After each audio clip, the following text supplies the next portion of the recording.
शादी करोगी इस पागल से? तुम मेरे लिए और मुश्किलात क्यों खड़ी कर रहे हो? मैं तो तुम्हारे बाबा से तुम्हारा हाथ मांगने आऊंगा। अगर हथेली पे मौत धर देंगे तो वो भी सराह को। शेर को उससे इश्क हो गया जो उसके दुश्मन की बेटी फज्र थी, और फज्र ने भी उस हाथ को थाम लिया जिसे छूना तक गुनाह माना गया था। लेकिन यह मोहब्बत इतनी आसान नहीं थी, क्योंकि फज्र के अपने ही उसे ठुकराने लगे और शेर की जिंदगी के सबसे बड़े राज खुलने लगे। सच्चाई ने एक नई लड़ाई का दरवाजा खोल दिया। बदर चाचा और फहद की चालों से अब शेर हर सच से वाकिफ था, और फज्र अब सिर्फ महबूबा नहीं रही बल्कि इंसाफ की लड़ाई की सबसे बड़ी सिपाही बन गई थी।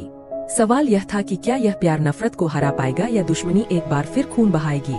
आखिरकार वह मोड़ आ ही गया जिसका सबको इंतजार था, जब शेर ने फज्र के सामने अपने दिल की बात रख दी और सीधा पूछ लिया, क्या तुम मुझसे शादी करोगी? फज्र हक्की बक्की रह गई और नरमी से बोली, तुम मेरी जिंदगी को और मुश्किल क्यों बना रहे हो? तुम्हें पता है ना बाबा ने क्या कहा था, वो तुम्हारी जान के दुश्मन है। क्या तुम चाहते हो कि वो तुम्हें मार डालें? शेर ने उसकी आंखों में देखते हुए इत्मीनान से कहा, मैं खुद तुम्हारे बाबा के पास तुम्हारा रिश्ता मांगने जाऊंगा। अगर मौत भी सामने रख दी गई तो उसे भी कबूल कर लूंगा। यह सुनकर फज्र के दिल दिमाग में तूफान मच गया। उसका दिल शेर की तरफ खींच रहा था, लेकिन बाबा का डर उसे रोक रहा था। वह खुद भी शेर को पसंद करने लगी थी और शादी का ख्वाब देखने लगी थी, मगर उसे यकीन था कि बाबा कभी नहीं मानेंगे। फिर एक नया मोड़ आया जब शेर ने उसे मिलने बुलाया और कहा, मैं आज ही तुम्हारे बाबा से बात करूंगा।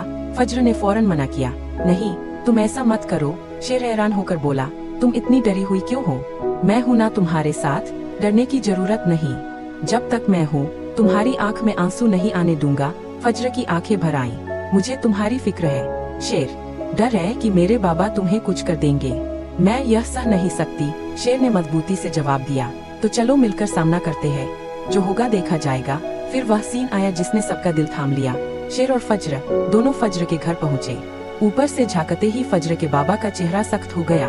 वो हैरान थे कि शेर जिंदा उनके सामने खड़ा है, और उन्हें एहसास हुआ कि उनकी बेटी ने उन्हें धोखा दिया है।